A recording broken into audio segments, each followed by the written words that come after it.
నీ అభిప్రాయం ఏంటన్న? ఇప్పుడు టాటా టియాగో ఈవీ కొనాలంటే నీ 1 year నీ ఎక్స్పీరియన్స్ ప్రకారం, సర్వీస్ సెంటర్ ప్రకారం, సర్వీస్ కాస్ట్లు కానీ దాన్ని పడే ప్రైస్ ని బట్టి కానీ, మామూలుగా అయితే పెట్రోల్ కంటే కాస్ట్ ఎక్కువ పడుతుంది. కొనేటప్పుడు 40% కాస్ట్ ఎక్కువ. బ్యాటరీ రీప్లేస్మెంట్ అనేది మన ఇష్టం. ఇంకా 3 years తర్వాత వాడుకుంటామా, స్క్రాప్ చేస్తామా అనేది కాదు.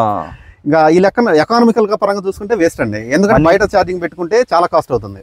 మనీ సేవింగ్ ఏముండదండి. డ్రైవింగ్ కంఫర్ట్ అని దీని గేర్ బాక్స్ ఏముండదు, direct motor, automatic car, front back motor వెనక ముందు తిరుగుద్ది, వైబ్రేషన్ లేకుండా స్మూత్ గా వెళ్తుంది. పికప్ మాత్రం 100 horsepower కార్ కి ఈక్వల్ గా వస్తుంది. నేను వెళ్ళాను 125 వెళ్తుంది. పికప్ అంతా బాగా వెళ్తుంది. ల్యాప్టాప్ లో చూసి ఏ సెల్స్ పోతే ఆ సెల్స్ రిపేర్ చేసి ఇస్తారన్నారు. ఒక వారం టైం అంటే గవర్నమెంట్ నామ్స్ లిథియం అయాన్ కాబట్టి బ్యాటరీ ఎక్కడ పడితే అక్కడ పడేయడానికి లేదు. కంపెనీకి అప్పచెప్పి మనం 5 lakhs కట్టి తెప్పించుకోవాలి. అంటే బ్యాటరీ కూడా మళ్ళీ కంపెనీ దగ్గర మార్చుకోవాలి. అంటే గవర్నమెంట్ నామ్స్ అన్ని దేశాలు అట్లానే ఉన్నాయి. లిథియం అయాన్ కాబట్టి బయట పడేయడానికి ఉండదు.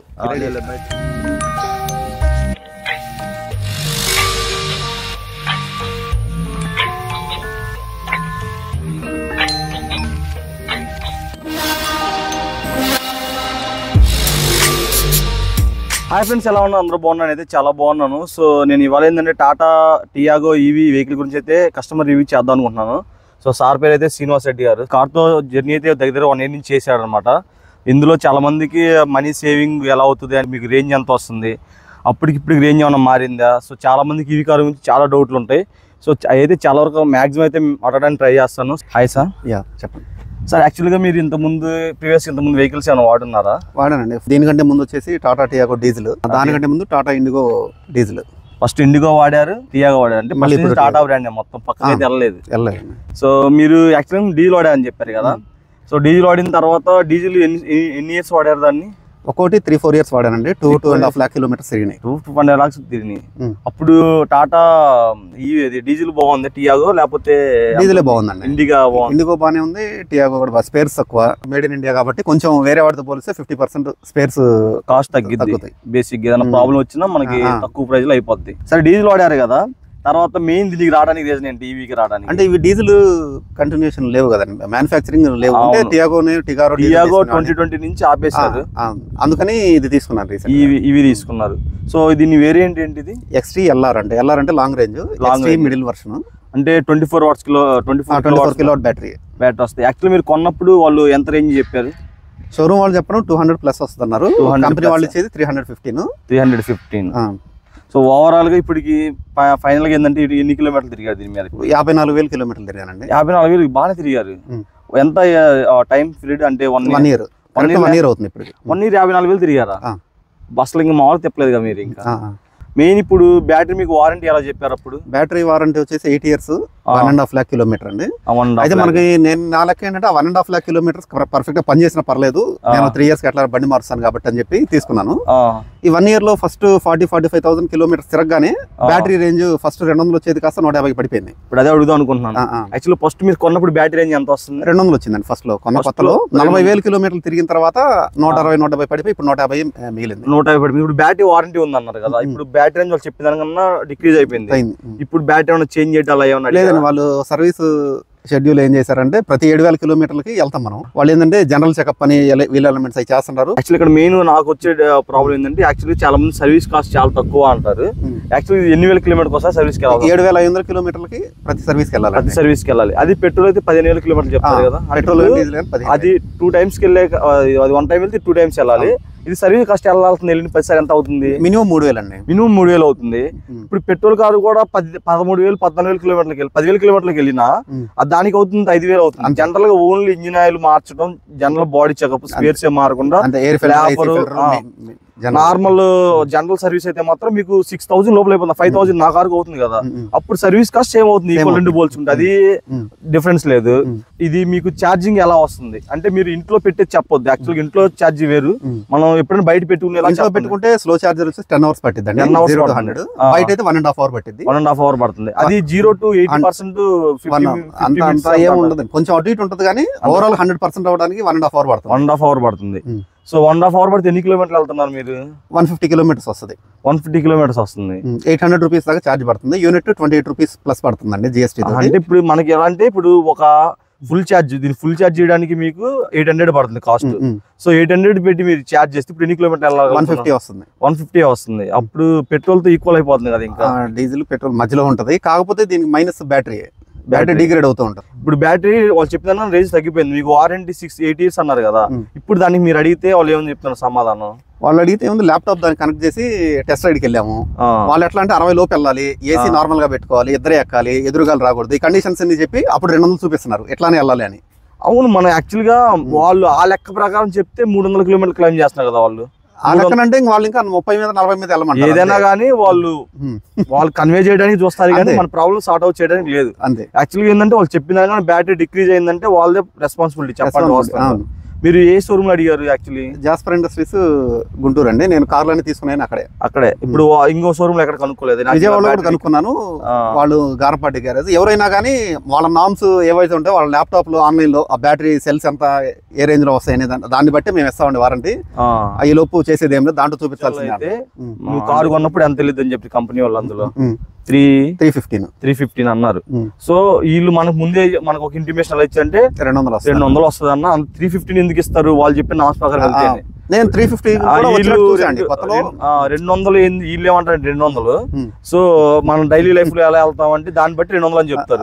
ఇప్పుడు ఆ 200 కూడా తగ్గిపోయింది కదా. ఇప్పుడు మీరు 60,000 kilometers 200 తగ్గిపోయింది అంటే రేపు 1,00,000 వచ్చేసరికి మీకు అసలు పూర్తిగా 20 పోయింది కదా ఇది. అప్పటికి ఇంకేమైనా వారంటీలో వాళ్ళ ల్యాప్టాప్ లో చూసి ఏ సెల్స్ పోతే ఆ సెల్స్ రిపేర్ చేసి ఇస్తారన్నారు ఒక వారం టైం. సెల్స్ అంటే ఫుల్ బ్యాటరీ మార్చారు. బ్యాటరీలో ఒక 200 సెల్స్ ఉన్నాయి అనుకోండి, ఒక సెల్ 20,000-30,000 పడిద్ది. బ్యాటరీ సర్వీస్ సెంటర్ పంపిస్తారు. ఆల్రెడీ రిపేర్ అయ్యి వచ్చిన బ్యాటరీ ఏదో ఉంటుంది, అది దీన్ని ఫిట్ చేస్తారంట. ఇలా 1.5 lakh kilometers దాకా ఏమైనా ప్రాబ్లమ్స్ వస్తే ఆ సెల్స్ వరకు రీప్లేస్ చేసి ఒక వారం వాళ్ళ దగ్గర సెల్స్ వరకు రీప్లేస్మెంట్ అంటే రీప్లేస్ చేస్తారు. అంటే యాక్చువల్గా ఇదంతా కాదన్నా. ఇప్పుడు నువ్వు ఫస్ట్ కారు కొన్నప్పుడు వీళ్ళు చెప్పిన అంటే ఇప్పుడు నువ్వు ఎలా తోలుతున్నావు అప్పుడు నువ్వే పెద్ద 2-3 years కూడా అవ్వాలి, 1 year అయింది. అప్పుడు నువ్వు ఎలా తోలేవాడు? ఎంత స్పీడ్ వెళ్ళేవాడు? మామూలుగా నార్మల్ గా హైవే మీద అయితే 90-100 అండి, నార్మల్ రోడ్ అయితే 50-60 వెళ్తాం. అదే నువ్వు వెళ్తున్నావు, ఇప్పుడు అదే వెళ్తున్నావు. అప్పుడు ఎంత వచ్చింది స్టార్టింగ్ లో? 180-200 వచ్చేది, 130-150 వస్తుంది. 130-150 వస్తుంది అంటే 50 kilometers డిక్రీజ్ అయిపోయింది. చెప్పండి నీ లెక్క ప్రకారం బాగా తగ్గిపోయినట్టే. 1 year లో అంతా చేంజ్ అంటే నీ బ్యాటరీ లైఫ్ కూడా ఏముంటది అన్న. ఇంకా యాక్చువల్గా నువ్వు బ్యాటరీ మొత్తం నువ్వు మనం మార్చుకోవాలనుకున్నాం బయట షోరూమ్ సంబంధం అనుకోవాలంటే. బ్యాటరీ వాళ్ళ నామ్స్ ఏంటంటే గవర్నమెంట్ నామ్స్ లిథియం అయాన్ కాబట్టి బ్యాటరీ ఎక్కడ పడితే అక్కడ పడేయడానికి లేదు. కంపెనీకి అప్పచెప్పి మనం 5 lakhs కట్టి తెప్పించుకోవాలి. అంటే బ్యాటరీ కూడా మళ్ళీ కంపెనీ దగ్గర మార్చుకోవాలి చెప్పాలి. అంటే గవర్నమెంట్ నామ్స్ అన్ని దేశాలు అట్లానే ఉన్నాయి. లిథియం అయాన్ కాబట్టి బయట పడేయడానికి ఉండదు. వాళ్ళకి ఎక్స్చేంజ్ ఇస్తే మిగతా మనకి స్క్రాప్ లో తీసుకొని కొత్తది ఇస్తారు. కొత్తది 5 lakhs అవుతుంది. 5 lakhs అంటే ఈ లెక్క ప్రకారం లెక్క వేసిన 3 years కల్లా బ్యాటరీ మార్చాల్సి వచ్చింది. అంటే ఎంత జాగ్రత్తగా వాడుకున్నా అంతేనా? అంతే. 3 years కి 5 lakhs పెట్టుబడి పెట్టాలి. అప్పుడు దీనికి సేవ్ చేసింది ఏముందన్నా? ఇంకా మనీ సేవింగ్ ఏముండదండి. డ్రైవింగ్ కంఫర్ట్ అని దీని గేర్ బాక్స్ ఏముండదు, direct motor automatic car front back motor వెనక ముందు తిరుగుద్ది, వైబ్రేషన్ లేకుండా స్మూత్ గా వెళ్తుంది. పికప్ మాత్రం 100 horsepower కార్ కి ఈక్వల్ గా వస్తుంది. ఇంకోటి నాది పెట్రోల్ కార్ ఉంది, సేమ్ టాటా టియాగోని. నేను టాప్ స్పీడ్ ఒక టైంలో అన్ని బాగున్న టైంలో 155 అలా వెళ్ళాను మామూలుగా హైవే మీద. సో అంత స్పీడ్ వెళ్ళకూడదు, బట్ నేను రోడ్ టెస్ట్ చేద్దాం ఇంజిన్ ఎంత వెళ్తుందని ఖాళీగా ఉన్న రోడ్లు వెళ్ళాను. మన ఇండియన్ రోడ్లు 120 మించి వెళ్ళకూడదు హైవేల మీద. సో నేను వెళ్ళాను, అది రాంగే, బట్ నేను వెళ్ళాను అంతా వెళ్ళొద్దని చెప్పట్లేదు. నువ్వు దీని మీద ఎంత స్పీడ్ వెళ్ళి ఉంటావు? నేను వెళ్ళాను 125 వెళ్తుంది, అంతా బాగా వెళ్తుంది. నేను అంత వెళ్ళను, మాక్సిమం 90 లోపే వెళ్తాను. అదే ఎవరైనా అలా వెళ్తారు, బట్ మనకు ఒక క్యూరియాసిటీ ఉంటుంది మన ఇంజిన్ ఎంత, అది మన కార్ ఎంత టాప్ స్పీడ్ వెళ్తుంది. 125 వెళ్తుంది మాక్సిమం, 125 వెళ్తుంది. సో ఓవరాల్ గా నీ అభిప్రాయం ఏంటన్నా? ఇప్పుడు టాటా టియాగో ఈవీ కొనాలంటే నీ 1 year నీ ఎక్స్పీరియన్స్ ప్రకారం, సర్వీస్ సెంటర్ ప్రకారం, సర్వీస్ కాస్ట్లు కానీ దాన్ని పడే ప్రైస్ ని బట్టి కానీ, మామూలుగా అయితే పెట్రోల్ కంటే కాస్ట్ ఎక్కువ పడుతుంది. కొనేటప్పుడు 40% కాస్ట్ ఎక్కువ. బ్యాటరీ రీప్లేస్మెంట్ అనేది మన ఇష్టం. ఇంకా 3 years తర్వాత వాడుకుంటామా, స్క్రాప్ చేస్తామా అనేది. ఇంకా ఈ లెక్క ఎకనామికల్ గా పరంగా చూసుకుంటే వేస్ట్ అండి, ఎందుకంటే బయట ఛార్జింగ్ పెట్టుకుంటే చాలా కాస్ట్ అవుతుంది. మనీ పరంగా సేవ్ చేసుకుందాం అంటే మాత్రం ఇంకా నీ అభిప్రాయం అయితే వేస్ట్. సిఎన్జి కానీ డీజిల్ కానీ కొనుక్కోండి, ఏ వెహికల్స్ అయితే వేరియంట్ ఉంటాయో. ఇవైతే డ్రైవింగ్ కంఫర్ట్ వరకు మాత్రమే, డైలీ 100 kilometers లోపు తిరిగే వాళ్ళకైతే సెట్ అవుతుంది. అది ఇప్పుడు తీసుకున్న లాంగ్ రేంజ్ ఎంత వరకు వెళ్ళాను? నేను వెళ్ళాను, తిరుపతి వెళ్ళాను, హైదరాబాద్ వెళ్ళాను, వైజాగ్ వెళ్ళాను. బాగా తిరిగా. వెళ్ళేది ఏంటంటే మధ్యలో ఛార్జింగ్ స్టేషన్స్ పెట్టుకుంటా గంట రాగుతూ ప్రతి 150 kilometers వెళ్ళాను. ఛార్జింగ్ స్టేషన్స్ ఉన్నాయి కానీ మెయిన్ హైవేస్ వైపు అయితేనే ఎక్కువ దొరుకుతాయి. ఇప్పుడు పల్లెటూర్ల వైపు అంటే దొరకవు. మరి ఇంకోటి అన్నా, ఛార్జింగ్ స్టేషన్ దగ్గర చాలా ప్రాబ్లమ్స్ ఫేస్ చేస్తామని చెప్తున్నారు. మెయిన్ నీ ప్రాబ్లం చెప్పన్నా. మెయిన్ వెళ్ళిన చోటల్లా కొన్ని చోట్ల సర్వీస్ స్టేషన్లకి సర్వర్ ఇవి మనుషులు ఎవరు ఉండరండి, పెట్రోల్ బంక్ అటాచ్మెంట్ అండి. యాప్ లో చూసి మనం రీఛార్జ్ చేసుకోవాలి. మనం యాప్ లో చూపిస్తుంది అక్కడ కరెంట్ ఉందా, సర్వర్ ప్రాబ్లం అని. అక్కడికి వెళ్ళిన తర్వాత కొన్నిసార్లు సర్వర్ ప్రాబ్లమ్స్, ఇంటర్నెట్ అందకపోవడం ఉంటుంది, సిగ్నల్స్. అప్పుడు ఏదైనా 1.5 hours వెయిట్ చేయాలి. మనకు రేంజ్ ఉంటే ఇంకో బంక్ వెళ్ళొచ్చు, లేదంటే అక్కడ వచ్చిన దాకా వెయిట్ చేయాలి. యాక్చువల్లీ నీ అభిప్రాయం ఏంటంటే ఏదైనా ఛార్జింగ్ స్టేషన్కి వెళ్ళేటప్పుడు పక్కన 2 ఉంటే వెళ్ళడం బెటర్ అంటావు. అంతే. ఒక దాన్ని నమ్ముకొని అడిగితే ఏమన్నా అక్కడ కరెంట్ అన్నా ఉండకపోవచ్చు, సర్వర్ అన్న అందకపోవచ్చు, లేకపోతే ఇంకో కార్ ఆల్రెడీ పెట్టింది అనుకోండి, మళ్ళీ వాడిది అయిపోయేదాకా వెయిట్ చేయాలి. ఇంత ముందు ఎప్పుడు నీ ప్రాబ్లమ్స్ ఫేస్ చేసావా? మెయిన్ సర్వర్ ప్రాబ్లమ్స్ ఫేస్ చేశాను, కానీ కరెంట్ పోవడం ఇవన్నీ చూడలేదు. కార్ అంటే ఆల్రెడీ మనకి యాప్ లో చూపిస్తుంది అక్కడ కార్ ఉందా లేదా అని, దాన్ని బట్టి వెళ్ళొచ్చు. బట్ ఏంటంటే స్టేషన్స్ హైవే వైపు అయితేనే ఉంటాయి, వేరే రోడ్లకి తక్కువ. నేషనల్ హైవేస్ వైపు అయితే ప్రతి 50 కిలోమీటర్ 100 కిలోమీటర్లు 1-2 ఉంటా ఉన్నాయి. ఇప్పుడు నువ్వు దీన్ని తిరుపతి వెళ్ళారని చెప్పారు కదా, ఎన్ని అవర్స్ పట్టింది మీరు వెళ్ళడానికి మామూలుగా? దీంతో నార్మల్ కార్ వెళ్ళినట్టు వెళ్ళొచ్చు 4-5 hours. కాకపోతే మధ్యలో ఒంగోలు ఒక చోట, గుంటూరు నుంచి వెళ్ళాలంటే చేసుకుని చెప్పొచ్చు, ఒక 7 hours ఎక్స్ట్రా 3 hours పట్టింది. 3 hours పట్టింది. బేసిక్ ఇంకో కార్ అయితే మనం 3 hours కి టైం సేవ్ అవుద్ది. ఇక్కడ తెలిసింది అన్నిటికన్నా టైం చాలా ఇంపార్టెంట్ అన్న. నీకు ఎకనామిక్ ఒకవేళ మనీ సేవ్ అయినా టైం కూడా ఇంపార్టెంట్ నాకు తెలిసి. ఏదైనా సరే ఈవీ కార్లు రేంజ్ అనేది కొంచెం తక్కువే. నేను యాక్చువల్ గా నెక్సాన్ కూడా అడిగాను వేరే వాళ్ళని, వాళ్ళు కూడా ఇలా చెప్పారు, హాఫ్ డిక్రీజ్ అయిపోయింది 1.5-2 years లో. చాలా మంది చెప్పారండి. ఫస్ట్ 300 వచ్చేదంట, 150-180 మధ్యలో వస్తుంది. అది వాళ్ళు చెప్పిన కూడా వాళ్ళ కంపెనీ క్లైమ్ చేసి 450 kilometers క్లైమ్ చేశారు. జనరల్ గా ఈ విషయాలు జనాలకి అంటే సేల్స్ ఎగ్జిక్యూటివ్ చెప్పరో లేకపోతే ఏమో, కానీ అంటే 2-3 ఏళ్ళు కొత్త కాబట్టి వాళ్ళకి ఒక 1,00,000 kilometers తిరిగిన వాళ్ళు ఎవరైనా ఉంటే అప్పుడు రియాలిటీ బయటకు వస్తుంది. నా అభిప్రాయం ఏంటంటే, అంటే మన సబ్స్క్రైబర్స్ నేను చెప్పేది ఏంటంటే, బయట వాళ్ళకైనా సరే మీరు ఏదైనా ఈవీ కార్ కొంటుంటే దాన్ని ఆల్రెడీ ఇంత ముందు వాడుంటారు. ఏదైనా ఒక 50-60 kilometers తిరిగిన వాళ్ళని మీరు కన్సర్న్ అవ్వండి. ఫస్ట్ మీరు కలవండి, పర్సనల్గా మాట్లాడితే వాళ్ళ అభిప్రాయం షేర్ చేసుకుంటారు జెన్యున్గా. సో మనం సేల్స్ ఎగ్జిక్యూటివ్ దగ్గరికి వెళ్ళామనుకో, వాళ్ళు ఏ కాడికి కార్ అమ్మాలి, వాళ్ళ టార్గెట్స్ వాళ్ళకు ఉంటే వాళ్ళు తప్పట్లేం, వాళ్ళ నామ్స్ ప్రకారం వాళ్ళు ఏదో అమ్ముతారు. అది కాకుండా మనం జెన్యున్గా తెలిసిన వాళ్ళని అడిగితేనే బెటర్ అని అభిప్రాయం. సో మీ అభిప్రాయం ఏంటంటే, ఈ కారు కొనాలంటే ఓన్లీ డ్రైవింగ్ ఎక్స్పీరియన్స్ కోసం కొనటమే, కానీ ఎకనామికల్ గా డబ్బులు సేవ్ చేసుకోవాలనుకుంటే మాత్రం వేస్ట్ నాకు తెలిసి. అయితే ఇప్పుడు ఆల్రెడీ ఎక్స్చేంజ్ చేద్దామని 2-3 షోరూమ్లు అడిగానండి. ఈవీ కార్లు ఎవరు ఎక్స్చేంజ్ చేసుకోమని చెప్పారు. నేను ఇది కొన్నప్పుడు 11 lakhs 7 lakhs కి ఇస్తానన్నా కానీ 1 year లో ఎవరు తీసుకోమన్నారు. ఎవరిని వస్తే చెప్తామండి, ఎక్స్చేంజ్ అయితే తీసుకోమన్నారు. 7 lakhs కూడా కార్ తీసుకుంటున్నారు. మెయిన్ ప్రాబ్లం ఇదే అన్న. ఇప్పుడు మీరు చెప్పారు బ్యాటరీ చేంజ్ చేయాలి. ఇప్పుడు యాక్చువల్ గా నువ్వు ఇంతకుముందు కార్లు మార్చావు, నీకు ఒక దాని మీద నాలెడ్జ్ ఉంది. ఇప్పుడు టాటా టియాగో ఇంతకుముందు డీజిల్ తీసుకున్నారు. సో దానికి ఒక ఇంజిన్ ప్రాబ్లం వస్తే ఎంత చెప్పారు అప్పుడు చేయించాలంటే? దానికి ఇంజిన్ ప్రాబ్లం అంటే హెడ్ కంప్లైంట్ అయ్యేస్తే నార్మల్ గా అన్ని కార్లకి అట్లా అంటే మామూలుగా ఎంత అయింది అన్న? మామూలుగా ఇంజిన్ అంటే మామూలు హెడ్ కంప్లైంట్ ఒక 20,000 అయిపోయింది. ఫుల్ బోర్ చేయించి ఒక 50,000 అవుతుంది. 50,000 అయింది. లేదు మనం రిచ్ గా చేయించుకున్నా 1,00,000 అయింది కదా. ఇప్పుడు అదే బేసిక్ ఏ కార్ కన్నా ఇంజిన్ బోర్కి వచ్చింది అనే ఒకటి మీకు రావాలంటే మినిమం అట్లీస్ట్ 1.5 kilometers అంటే 1,00,000 తిప్పి లేదా 2 లక్షలు తిప్పితే బోర్కి వచ్చింది ఏ కార్ అయినా సరే. అది ఇంజిన్ టైం టు టైం మార్చుకుంటే 2.5 లక్షలు తిరిగినవి కూడా ఉన్నాయి, 3 తిరిగినవి కూడా ఉన్నాయి. ఒక ఇంజిన్ సరిగా మెయింటెనెన్స్ లేకపోతే అట్లీస్ట్ 1,50,000 తిరిగిద్ది. 1,50,000 తిరిగిన తర్వాత మనం బ్యాటరీ ఇంజిన్ చేయించుకుంటే 50,000 అయిపోద్ది. లేదంటే ఒక 80 లక్షల రూపాయలు రెడీ అయ్యింది కారు, టైర్లు మార్చుకున్నా, ఇంటీరియర్ అన్ని మార్చుకున్నా. సో మనకు మళ్ళీ ఇంచుమించు ఇంకొక 3 years 2 years తిరిగిద్ది. కానీ ఇప్పుడు ఈవీ కార్ పరిస్థితి ఏంటంటే, మీరు 1,50,000 కంపెనీలో వారంటీ ఇచ్చాడంటే ఆటోమేటిక్ బ్యాటరీ కూడా అప్పుడు అయిపోయి ఉంటది.